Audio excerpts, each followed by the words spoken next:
Hello, ladies and gentlemen, and welcome to another episode of The Reload. To be exact, this is episode number 10. Yes, our 10th episode. It's crazy to think about. We are officially in double-digit territory, and we're looking to only continue to expand. But hello and welcome to The Reload. If this is your first time listening, well, congratulations, and welcome to you. Like I said, this is The Reload by Prediction. I'm Landon LandO Sanders. I want to give a massive thank you to everyone who could be joining us from all around the world for today. If you're watching us live here on twitch.tv/Prediction Esports, if you're listening to us on YouTube, if you're listening to us on iTunes or Spotify, we greatly appreciate it. And if you guys are interested, like I said, if this is your first time, you're looking for some more information on what exactly Prediction is, what exactly The Reload is, you can find us on The Reload live every Tuesday at 12:30 p.m. Eastern Time on twitch.tv/Prediction Esports. If at any point you hear me communicating, talking to the chat, that is because we have a live audience by definition, if you really think about it. Not this exact one here, but an actual audience. We like to make it look as if there is people who are literally live watching me, but at the same time, they're kind of are. But like I said, you guys can feel free, like I said, check us out on iTunes, YouTube, Spotify, all of those awesome platforms. Make sure to find all of our podcasts and shows there. We'll have links in the live chat if you are interested. You can feel free to check out my Twitter at LandoLP. Also posting the future of this VOD, wherever it may be at, on there as well. But Prediction offers the chance to learn and converse on more in-depth subjects about all of the latest and greatest esports, from NBA 2K to Overwatch, to Super Smash Bros. Ultimate, to Call of Duty, and we are rapidly expanding each and every day. And I feel to let you guys know about a few of these upgrades from time to time, but I'm super excited about the new Overwatch show that we just kind of have been displaying recently with Ask Joshy and Lemon Kiwi. You guys should absolutely do so. I'm sure a few COD heads probably have heard of the name Lemon Kiwi in the past, and it's great to kind of have her on the network as well, along with Joshy, who are killing it over at the Overwatch segments as well. But if you guys would like to keep getting involved in social media, be involved in the chat as well. Let us know your thoughts on a few subjects. I'll kind of open it up to you guys from time to time, hear your thoughts on a few different things that we'll be talking about today. And if you'd like to as well, right, get in contact with us on social media. Tweet at us at Prediction with 2 E's on Twitter. But like I said, guys, we've got a number of different stuff to talk about today. We've got a great and jam-packed episode to discuss. First things first, right? Talking on 100 Thieves' departure from Call of Duty. We'll also be discussing where the OpTic gaming players could be headed next, and who I believe should be the first target team should try and go after, now that today marks the open signing window for franchising. So there's a lot of stuff to talk about today, a lot of things to cover. Before I even touch on the 100 Thieves thing, which will be our first segment, I want to first off just give some love over to the entire MLG crew, Adam Epicel and the entire team. I believe that I'm not going to go into super in-depth detail about it, because honestly I don't have the knowledge, nor do I need to kind of discuss all the intricacies behind that. Just want to give a huge shout out to everyone at MLG, like I said, Adam Epicel, the entire crew, for just putting on an amazing last few years of Call of Duty esports. The amount of events that they've done, working on titles really kind of throughout a decade. It is staggering. It really is. And Call of Duty esports, I promise you, literally, it's hilarious to think about, because if it was not for MLG, if it was not for their impact on the Call of Duty scene, we would never even be live right now. Wouldn't be live at this moment doing what I'm doing. People probably in the chat wouldn't be here either. We wouldn't be doing events. Franchising would probably have never been a thing in the future. So if it was not for Adam Epicel and the entire MLG crew, it would not be possible. And as someone who has kind of worked in the back, there are so many talented people who are back there and are probably going to only just continue to grow when it comes down to esports itself and to, whatever obviously their careers have for them. I just could not be more excited for them, and just want to give a huge thank you to them, because like I said, when you watch the show, you think, oh, whatever, this is kind of nice, but you don't really think about how many people are there working on each thing. I mean, there's literally a person dedicated for every single thing that is on the broadcast. It's unbelievable. So massive thanks to the MLG crew for everything that they've done kind of coming into this next year. They've really kind of set us on a wonderful path, the best path that they possibly could. They have set us on track for franchising, which is what we're going to be talking about today, right? This is the biggest deal. Franchising is going to be massive. And that's the reason why we're seeing, some negatives and some positive results. But this one, ultimately, I think for the entire Call of Duty scene, is somewhat negative, right? 100 Thieves have announced that they will no longer be involved with Call of Duty esports moving into next season. For those that got to watch Nate Schott's video, if you haven't, I'll go and cover a few things, right? He pretty much talked on the idea of how they will not be involved with franchising for next year. They are a young company. There's a lot of risk involved with wanting to get into the CDL for next year. The price is incredibly high to enter in, right? $25 million is the rumored report, and that seems to be somewhat standard based off of what has kind of been said throughout the media, through conversations with players and even other heads as well. $25 million seems to kind of be the ideal target, if not higher, right, to a certain extent. And the idea of rebranding for something, or rather the idea of rebranding 400 Thieves isn't something that they can really kind of work out now. So for me, that kind of makes perfect sense. I mean, totally understandable take. For me, it didn't come as a shock from the things that he was talking about, from the things that he was discussing. It didn't seem as if anything for me was out of the picture. It didn't really seem as if anything was out of culture, anything that he maybe, like, I will say this. The way that Nate Schott made that video was from a person's perspective who it hurt to make that. It hurt to say, we cannot be in this, and these are the reasons why. And I don't think it necessarily was a 100 Thieves problem. I think it honestly has to do sometimes with the franchising issues, with the ability of the way that this looks. And I saw a few people, and I had a few people tweeting at me saying, 100 Thieves loss, is this as big of a deal as people are making it? And I will say, in itself, for what could be, this is a huge deal. It really is. And as a Call of Duty fan, there are people who are also, like I said, this kind of follows along the same lines. Should I be worried by this? Should I be worried by the 100 Thieves announcement? And to that, as a Call of Duty fan myself, I would say yes. Because not only will 100 Thieves not be in there, there's also the conversations of who else will not be in there, right? This isn't just affecting 100 Thieves. This is also affecting other brands, other organizations that could be out there as well. So for me, this is a big deal, not only because of what we have in front of us right now, but what could be happening later on, right? And so, like I said, as a Call of Duty fan, this is somewhat worrying. It definitely kind of allows for you to take somewhat of a step back to realize what the issue is and the reasons why they're stepping in, or rather why they're stepping out, and why other organizations may be doing the same. But the same issue has been reoccurring. It's not as if like, oh my gosh, 100 Thieves have this reason as for why they don't want to be involved.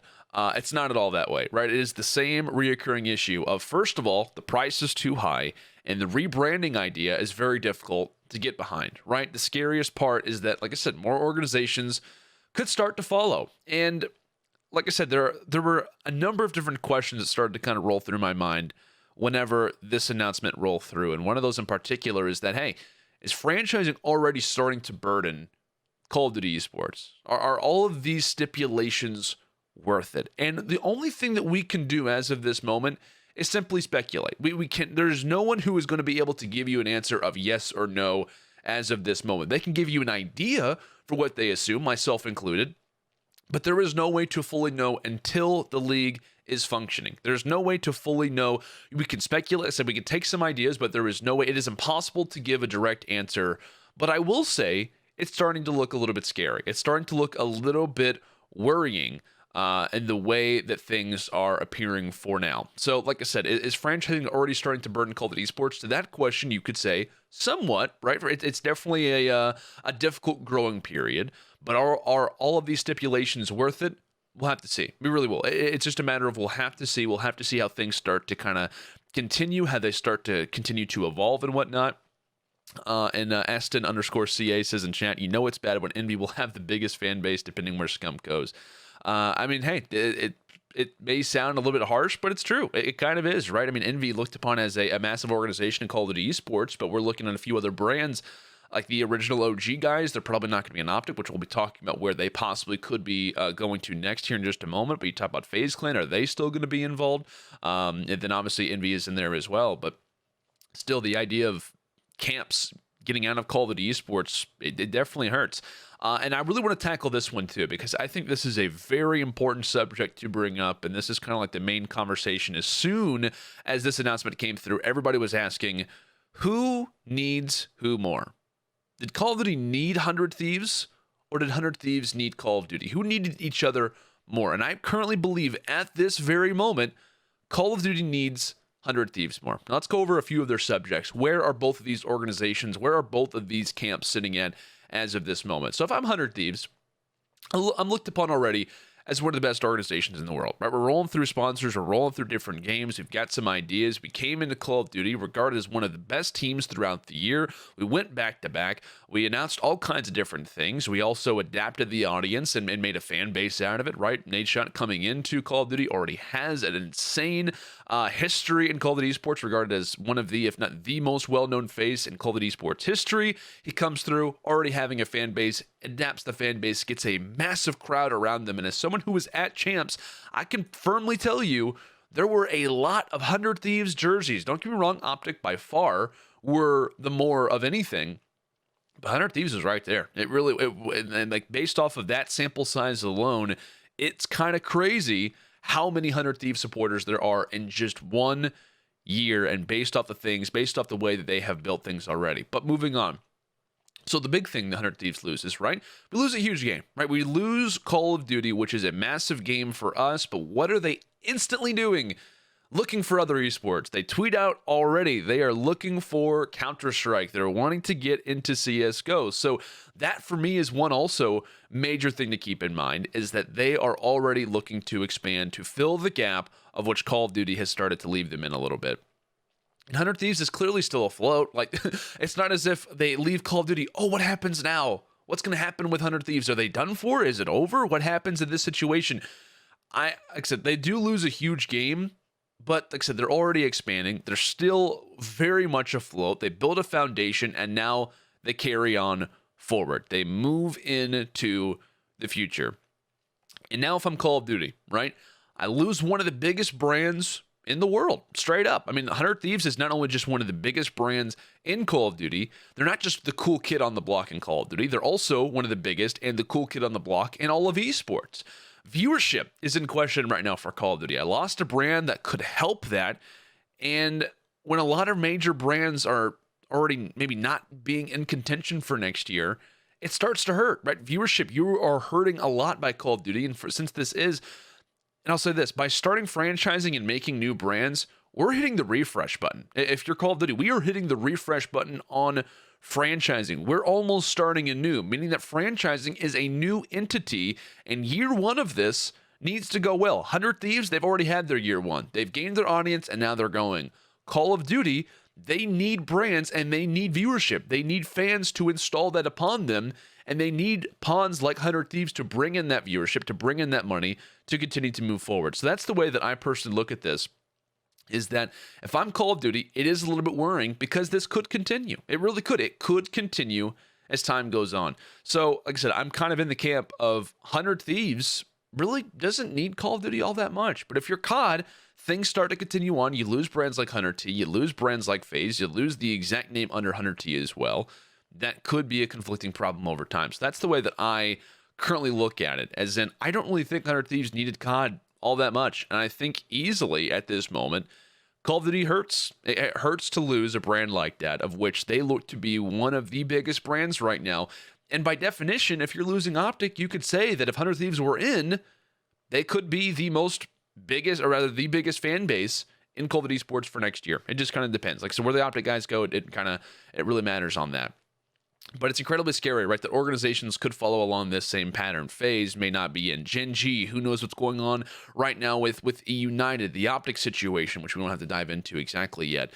The money, for me, though, is the all-encompassing issue. The major issue with all of this is that it has to do with money. It costs money to make and sell a brand. It costs money to build a new infrastructure. And it also will cost at least $350,000 for 1 year of player salaries. That is just one thing, one simple thing. For me, the brands, everything that kind of falls into this camp is all about the money. And for 100 Thieves, for me, it's not all that surprising. It's not just in general for 100 Thieves, just using them as a prime example.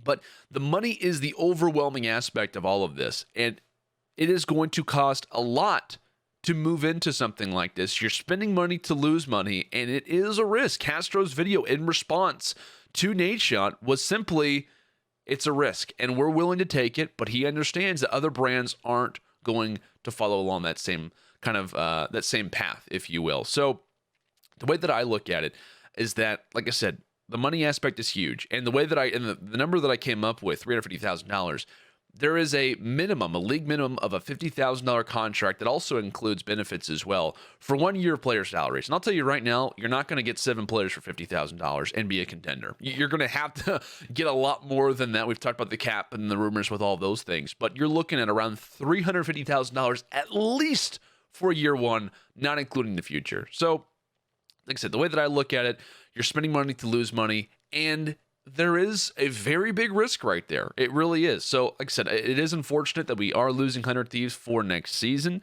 I think that it does hurt the Call of Duty scene a lot, and I think that more organizations could possibly follow. But I think that this idea of who needs who more is still somewhat in conversation. It's still somewhat up for debate, because it kind of matters in who will follow the 100 Thieves camp, who will join alongside them in this kind of venture, and maybe deciding to move forward from Call of Duty esports, which is, rather unfortunate, as we've talked about.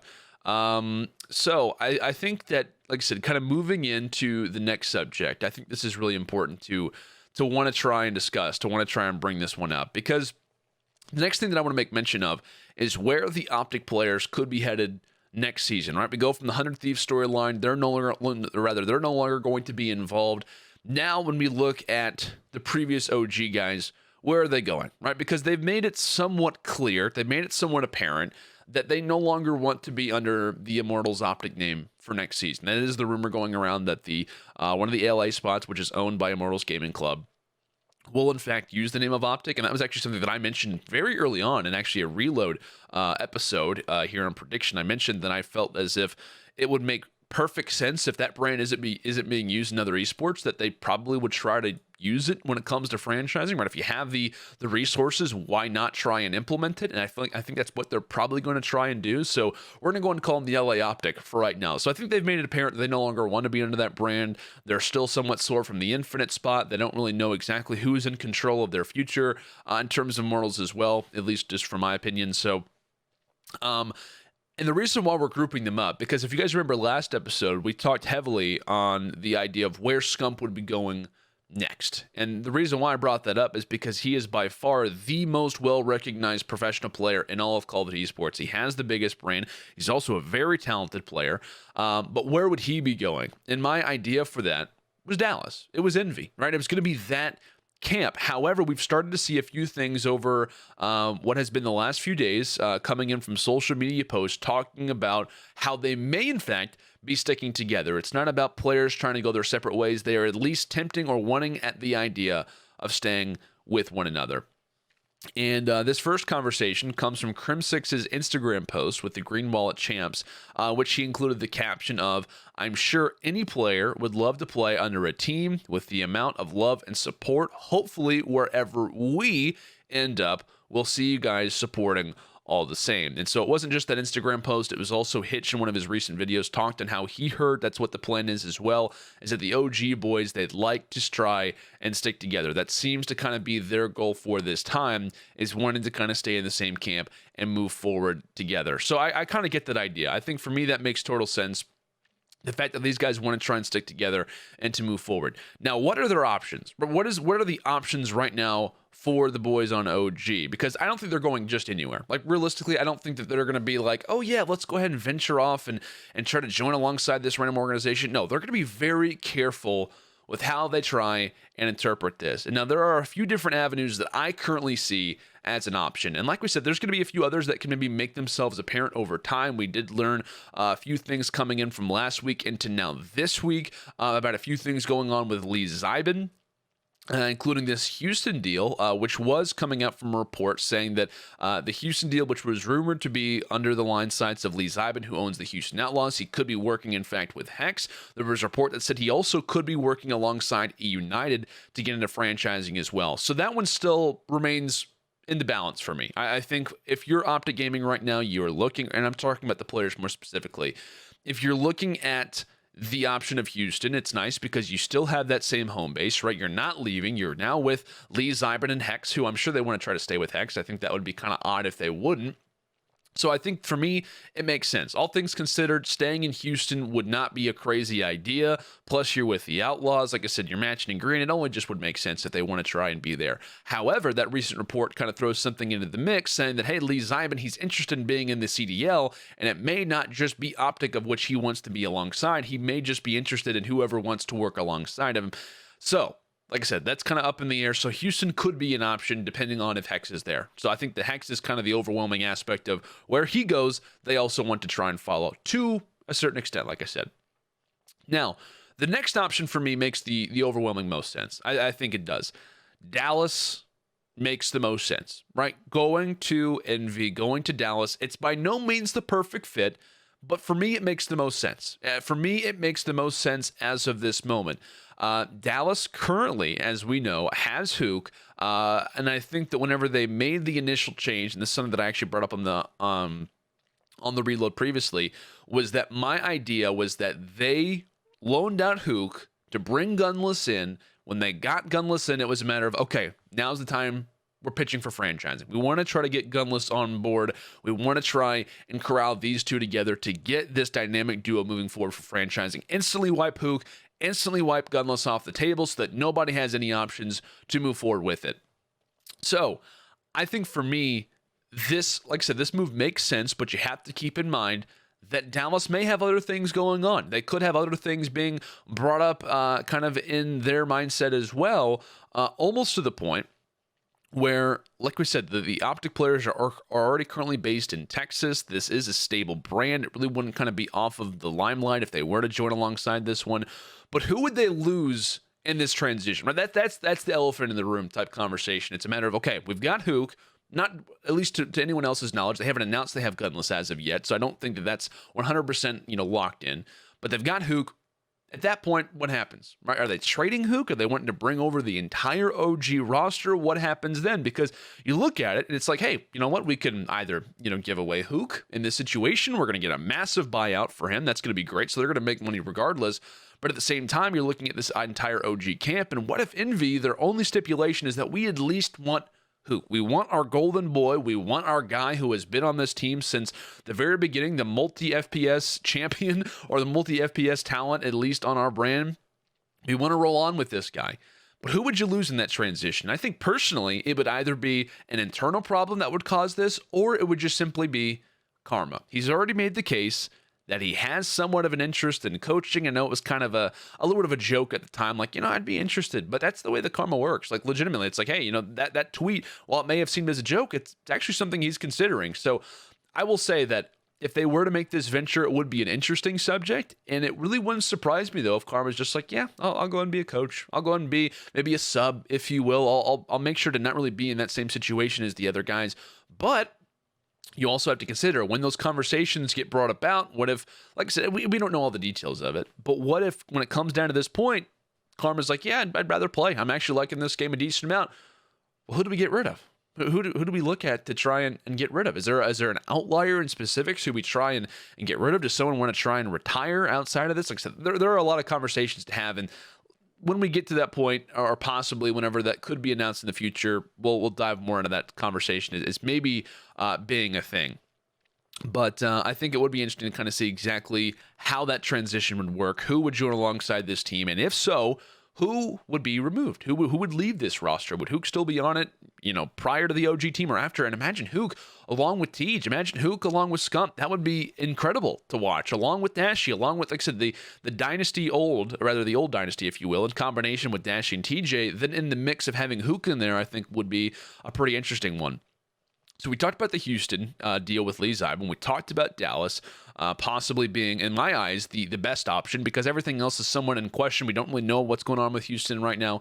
We also don't know exactly what's going on with Hex because as soon as this had all kind of come about, I figured Hex was going to be involved in some way. I think for me, it makes sense. I think he wants to be in franchising, and based off of the content that's come out, even from Hitch as well, it's been like, hey, Hex is on a number of different calls. He's always involved when it comes down to being in conversations, which makes sense. And I think this is honestly a great thing. But he has the opportunity to swing things. And let's say that, Dallas is on one side, Hex is on the other. I think that would be kind of an interesting thing.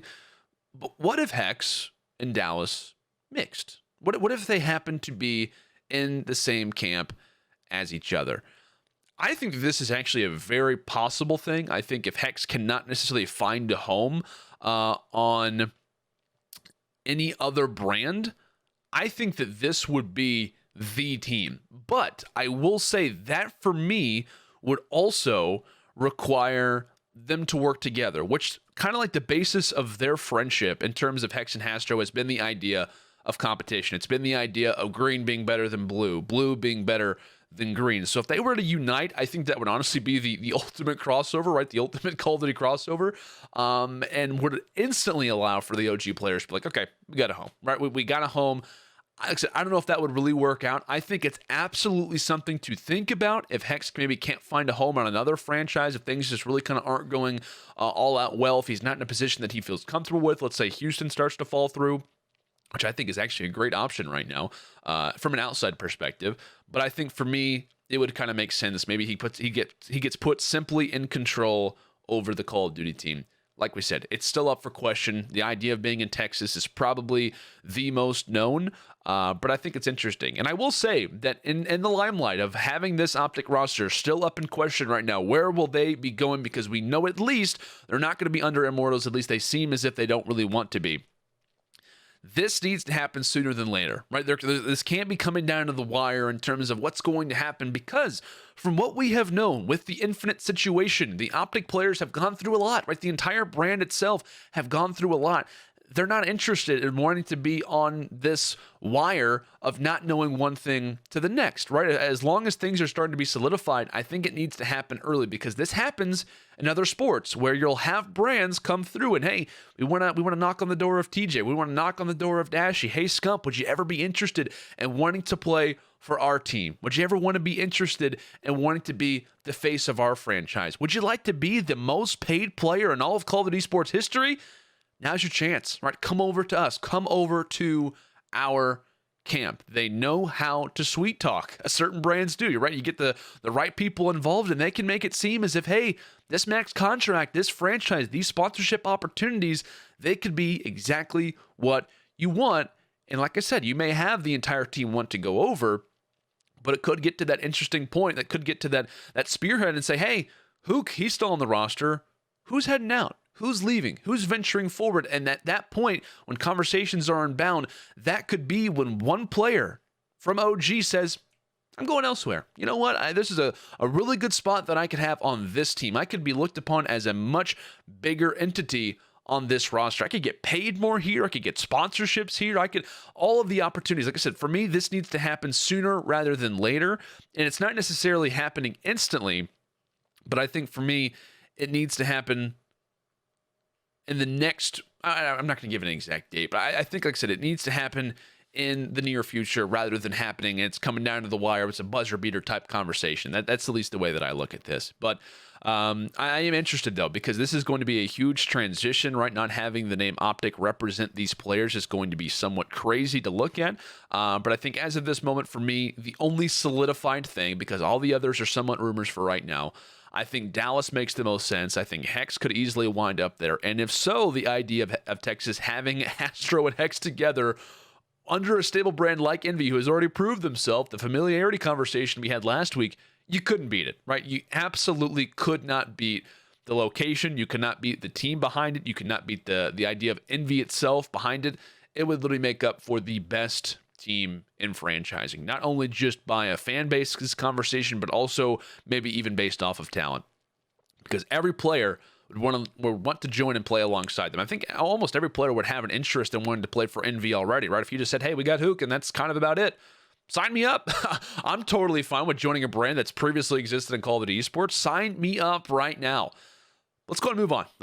I know we've talked about 100 Thieves. We talked about the idea of what is going on right now with the OG players, which we'll continue to update. We'll continue if you guys are interested. Like I said, feel free to hit the follow button here. Feel free to check us out on iTunes. Follow us on Twitter at Prediction with 2 E's.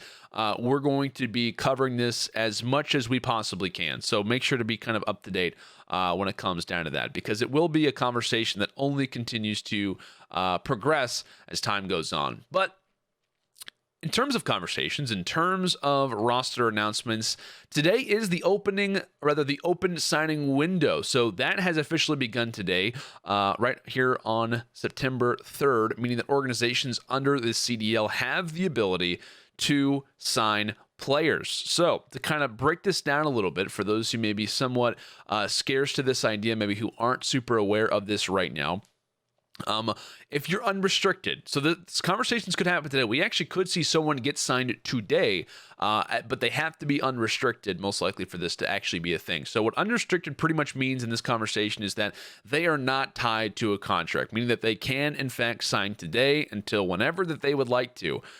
Restricted, meaning that they are already under an organization. So let's just give an example. Let's just give a prime example for right now. If Atlanta wanted to sign Temp, right? Temp's currently on Toronto as far as we know, right? Being under the Splice brand. We'll assume that Toronto has the rights for Temp because that seems to be the case. He's restricted free agent. He's tweeted about it already. So let's say Atlanta wants Temp. So if they want that, the current organization, in this case, Toronto, has the ability to respond if we see an offer be given out from Atlanta. So Atlanta says, hey, Tim, we really like you a lot. We want you on our team. This is what we're going to offer you. In that same camp, Toronto then has the ability to match. They have exactly a week in order to match that exact same price. So like I said, Atlanta throws out a number. Toronto responds to that number. Cool. Like I said, Tim has the ability to stay. However, Toronto also has the ability to decline that. They say, hey, you know what? We're not interested. We really would rather not try to sign Temp again. You guys can have him. So if that were to take place, in that particular example, Toronto decides not to match that offer, then Atlanta would begin the buyout conversation. But like I said, the organization who has the rights to that player, so in this example, which by no means is anything, I'm just throwing out something random, no intel here, Toronto has a week to decide whether or not they want to try and move them. And I'll be honest, I think a lot of organizations are going to take as much as they can. I think they're going to take full effect of that waiting period because a lot of pieces are in play, right? Who are we sending in this example? Temp to? Who are we getting back for Temp? Who are like the prices, everything? I mean, this is going to take a lot of conversation. I don't think it's going to be a matter of, okay, you guys want Temp? Cool. All right. Sounds good. No, it's not going to happen. It's not going to happen that way. But don't be surprised. I see Junkhead putting hashtag Intel in chat. Shut up, Junkhead. Don't be surprised, though, if this takes a while. Like, straight up. I wouldn't be shocked within the next few days if an organization maybe wants to get their name out first and say, hey, we got the first player signed in Call of Duty franchising. It wouldn't surprise me if that happens, but it also wouldn't surprise me if this takes months. It wouldn't surprise me if this takes months for a decent amount of changes to occur. I would be shocked if we don't see at least one player announced within the next 2 weeks because a few brands are kind of holding on to players. It would only make sense if they tweet out saying, hey, we're re-signing. You get that early kind of engagement out on social media saying, hey, we signed the first player. This is a big deal.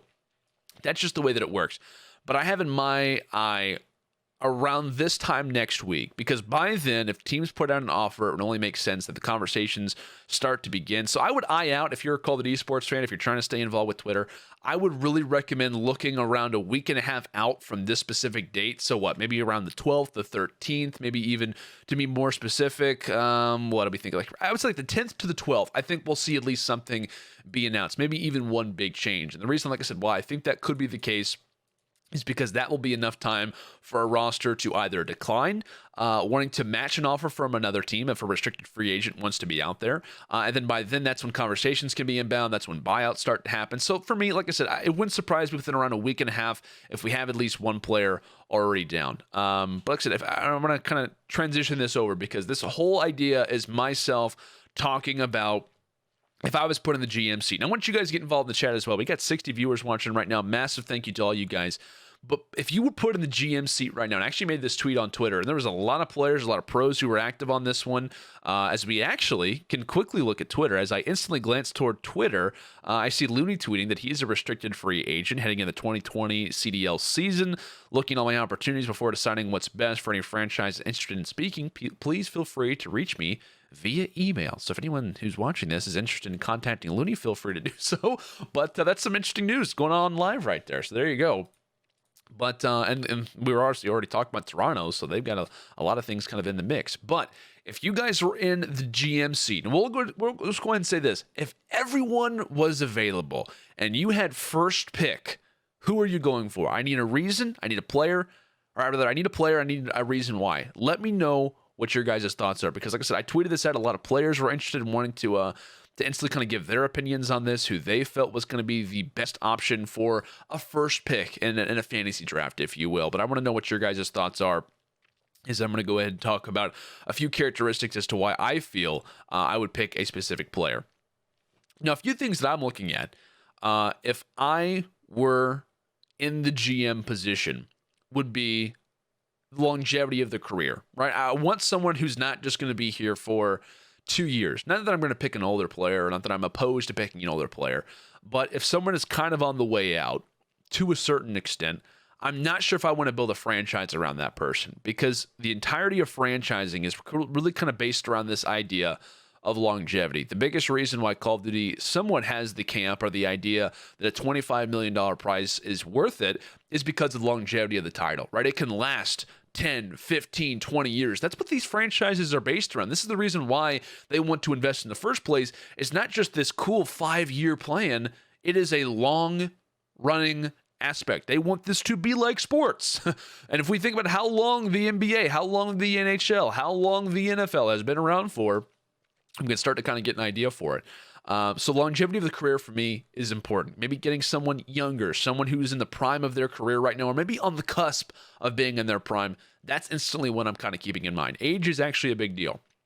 The next thing I'm also looking for, as I already am starting to see a few names in the chat, is easiness to work with, right? I want a player in my first choice who's not really going to cause a lot of problems, right? It'd be nice if I can get a player who I throw in the mix and I can pretty much put anyone around him and nothing's going to happen, right? I mean, nothing bad is going to happen. He's easy to work with. There's no major issues for this guy. Like I said, there's not going to be any internal problems instantly with this team. I think easiness to work with is also important, because if you instantly throw in somebody who will be the dedicated IGL who has had issues with rosters in the past, then you kind of limit yourselves for future picks, right? Let's say that we have this guy in mind and we pick out an IGL. Well, the only option that we have is this really talented player, but our IGL, or maybe our very vocal player, and him don't really have a good history together. What if, in fact, they have left organizations, they have went back and forth on Twitter, they just wouldn't work well together? Then you're limiting yourself. So I think for me, the idea of a first choice would be great, because you're not instantly putting yourself in someone of a full Nelson in terms of knowing what we can do for the future. Next, of course, talent. You gotta have talent, right? I mean, that for me is almost one of the biggest aspects of your first choice, right? You want to build your brand around a talented player. You want to get a solid guy on the cards. You want to make sure that someone is in the camp and really kind of working out well. For me, talent, it's a massive deal, right? You want to be a good roster, and one of the biggest aspects of the ability to improve or the ability to gain an audience is the idea that you're good, right? I mean, you can have talented players, but if you're the worst team in the league, you're not really selling a whole lot. I mean, I'm not a sponsor. I mean, if I was a sponsor, I really wouldn't want to be involved with an organization that doesn't have talented players and that can't be a solid roster. And I know, guys, we're kind of over time right now. We're going to try to end this one out quick. Also, and I see Nick typing in chat saying Looney restricted free agent. We actually did call that out, Nick. I saw that instantly on my Twitter feed, so I'm glad that you brought that up. Next thing that I'm looking for, somewhat of a leadership aspect. It'd be nice to get someone who is some sort of a leader in my first choice. It'd be nice if they can maybe direct some troops, if they know what it's like to kind of be in the trenches. Experience is kind of what I'm more saying alongside the lines instead of leadership. I think experience is going to be key. Having someone who's already kind of been in this camp prior. So I'm also considering roles, right? Roles have to be a factor. If you're not thinking in mind of roles, there could be some issues, because if you got all ARs, if you got all SMGs, what's really going to happen with that team, right? Coming into a title like Modern Warfare, of which there's a lot of different things to be decided. I mean, I was playing hardcore the alpha, the 2v2 mode, to figure out, what roles are going to be kind of preferred. And don't take the alpha for anything along the lines of like, okay, this has got to be the guy, right? This is going to be the guy. This is going to be the role that we're looking out for. I mean, in the alpha, the MP5, did you see that thing? Did you see the MP7 in the alpha? We got to go for some No, it's not going to work out that way, because the way that the alpha works is by no means the way that the regular multiplayer is going to work. Now, a few names that could be thrown out there. In terms of all of these things that I brought up, and this is also off of a few other fantasy drafts that have been out there, guys like Octane, Simp, Dashy, Slasher, TJ Halley, Abeezy, Gunless, Dylan, Priest, A Formal, Hook. The list could go on. Those are just a few different names that I would personally kind of have in my list, right? I mean, those are all very talented players. They kind of fill, if not all, if not some of those things that I mentioned. In a perfect world, I'm also looking for, like I said, an easy to work with, fast-paced, in my eyes, SMG player. And the reason why I'm going with SMGs, because we've talked about, and this is just, like I said, this is just my opinion, SMG or AR, I'm going to go with an SMG. Now, ARs typically have been kind of deciding on Call of Duty. I don't think there's really a wrong choice here. And once you get to a player who is so talented, it's kind of like, I don't care if he's an SMG or AR. Like, just give me the guy, for God's sake. But there is a lot of recoil right now in Modern Warfare, and that is something to somewhat consider. Like I said, don't base a whole lot off the alpha, but it has been known that they want to make this game have a lot of recoil. Well, if that's the case, sometimes SMGs could be very preferred in that situation, right? SMGs are important. The way that we saw 5v5 work at the end of Black Ops 4 was heavily SOG-based. Teams were roaming around with 3 fast-paced SMGs, 1 to enter-in, 1 to roam, and then 1 to obviously slay. If not 2 slayers. It kind of depends on the team, obviously. So SMGs toward the end of 5v5 were very influential in a fast-paced game. Now, will that work the same way for a game like this, of which is supposed to be more slow-paced? I think at least for your first choice, an SMG still makes sense. Now, the idea of when you pick SMGs in the future, I think could still be somewhat changed around a little bit, but I'm still looking at SMGs to a certain extent. I'm looking at someone like Simp, like a Beezy, a TJ Halley, a Dylan, etc. You kind of get my idea here. That would be my first option. Now, depending, I'd also consider getting a talented assault rifle player, right? Just getting a talented player in itself is going to be crucial.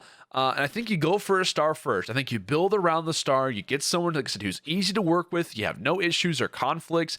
And then you also kind of look toward the ladder. This is where I look toward IGLs. If I already don't have one already, this is when I want to get an IGL in my camp. I don't want to wait till the very end when there's no one left and I've got a group of guys who just have never worked together, who have no experience, have no history together. And that's one positive with franchising when these managers are making these decisions. And there's a lot of players out there who have chemistry with each other, right? There's a lot of guys who have experience in working with each other. They've won titles, maybe even won world championships with each other in the past. It's nice that you necessarily don't know. It's actually great that you actually have somewhat of an idea to go off of in terms of what players are going to be there. So I'm looking at IGLs, if not in the beginning, also kind of toward the end of things, and the kind of the middle rounds, if you will. Except this is just based off of, strictly opinion if everybody was available. And then you also got to look at young talent, right? Guys like Shotzi, guys like Illy, even a few players that we saw kind of in at CWL Champs as well. Guys like Kleenex, guys like Exceed. I mean, just very, very talented young players who maybe haven't got the opportunity to really kind of display their skills as of yet. You got to be looking out for them because those are the future. There's a reason why Simp was as hyped up as he was, and now he's considered to be, if not the best, one of the best players in the entire world. I'd say he's the best. Just clearing that out there. Just clearing the air really quick. Like I said, I think you'd be silly to not have them on the lineup in some capacity as looking toward a young player. So to kind of put it in perspective, I'll look through the chat as well really quickly before we end things out very briefly here. But I did ask you guys who would you kind of be your first choice, who you'd think. What Khalib B33 said, Dashy or Simp, God tier players and already have fans. Solid choice. Mike Quick went with Dashy and Simp. Chatbot Sharp said, to build a team, I feel Crim would be the perfect block for a solid foundation. Absolutely agree with that one. Officer Jim Leahy says, Slasher is a consistent AR and has a leadership mentality. Fantastic choice. Totally agree with that one as well. Icy said, Dashy top player in every COD. Junkhead said, I would sign Lando for PR. Having Mr. Rossmini on board is key. I appreciate that. Definitely not a first choice pick, but I do respect it. Also see a few Octanes in there. I see a few other choices as well. So I kind of like that. And I totally agree with all the choices that I saw in the chat. I think you guys all have a fantastic lineup. And you obviously mentioned one of the players who I would look for as well. I mentioned an SMG. The first guy, if I had the opportunity to approach, would be Sim. A young player, someone who's easy to work with, someone who maybe even hasn't even reached the pinnacle of their career. It was his first season. The guy was a pro for 5 months and won a few titles. One of those being a Call of Duty championship. It's absolutely crazy, the run that guy has been on. By far one of the best rookie seasons of all time, definitely in comparison with Miracle's back from Black Ops 2. in which he won like 4 titles, one of those being a world championships. You're going to have to consider what they accomplished in their run. But still, you kind of get my point, right? I think I go with Sim. I really do. I think he's an unbelievable talent. He's a fast SMG. He's got great reactions. Like I said, he's just a natural talent in everything. He can be a sniper. Obviously, he could be a sniper, right? You also look at SMG talent. Like literally, I think that he fits for me all of the roles. I'm also looking at someone like Abizi. I think he's a fantastic SMG as well.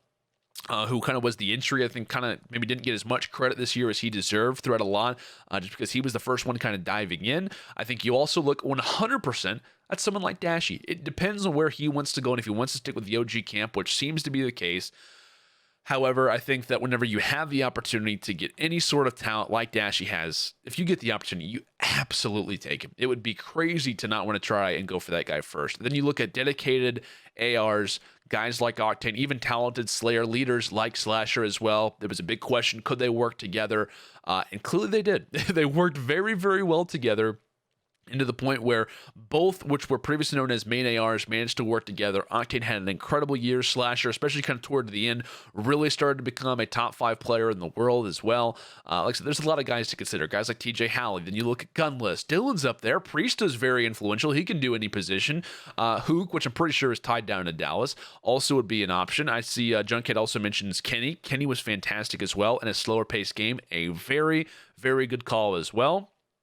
And then Formal as well. Like I said, a leader, a guy who's previously with the AR. Like I said, there's a number of different things to consider, but I would personally look at Simp for me as the first pick for this time. And I think he, at least at this moment, kind of fills all the gaps. He fills all the roles that I'm looking for, at least as of this moment. That's the way that I kind of look at this currently. I look at him as, for me, the main choice. I think he fits all of the, like if I were to go down a checklist, I think he pretty much checks all of those off. I think he makes the most sense. And Colin Montgomery's coming in with a great choice as well. He says Arcedes. Solid pick, 100%. I don't think there's any wrong answers that I have seen in chat as of yet, outside of someone choosing myself, which I think is totally off. But yeah, I think for me, he fits all the calibers. And it's going to be really interesting to see exactly how these early choices are going to go. Who is going to be decided early on and who's going to be going to which organization. Who's going to be announced first, right? Who organization is looking out first? That is kind of what I wanted to bring up today in terms of who would be my first choice, who would be my first option, would be at least along the same lines that I mentioned as well, who would be a young guy, has a lot of work still to be done, and honestly is easy to work with because a lot of people don't take into consideration, they don't really look at it for what it's worth to have a team that is great chemistry-wise. And that's the reason why 100 Thieves took so much time to develop, was because they didn't have any chemistry, right? All those guys, they had chips on their shoulders coming in from champs. Octane losing it with the Dynasty. Slasher losing and getting out early with Rise Nation, a very solid pick. Kenny and Enable, they lose early on. To the point where they felt as if they had a chip on their shoulder because they finished second. Fortunately, they finished second again. But you get my point, right? They had a lot of issues coming into it, and then when they added in those missing pieces, when they added in Crowder, when they added in Priesta, everything changed. It required one player, it required one coach, of which were not necessarily controversial in the same way. So, like I said, it definitely kind of throws a few interesting things kind of into the limelight of stuff. But I can't wait to see how these announcements begin to go. But that's going to kind of do it for our episode today. I want to give a huge thank you to everybody who tuned in for this episode of The Reload. It was great talking to you guys. It was great interacting as well. I think we hit some interesting territory today, right? We talked about 100 Thieves. We talked about where OG could be going, and we also talked about the ideal pick. Like I said, since the window is currently open in terms of free agency, the open signing window is now available. But I want to give a huge thank you to everybody who tuned in for today. If you have not done so already, make sure to check out us on iTunes. And if you're looking for that link, feel free to check us out on Twitter at Prediction with 2 E's.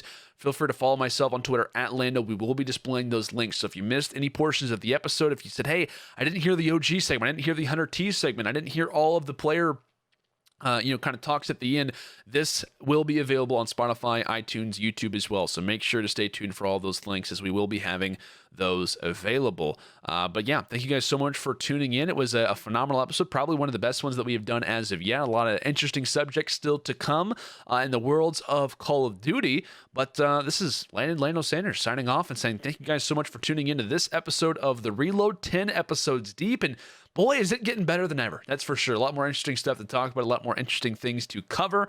But I will see you guys next time here on The Reload.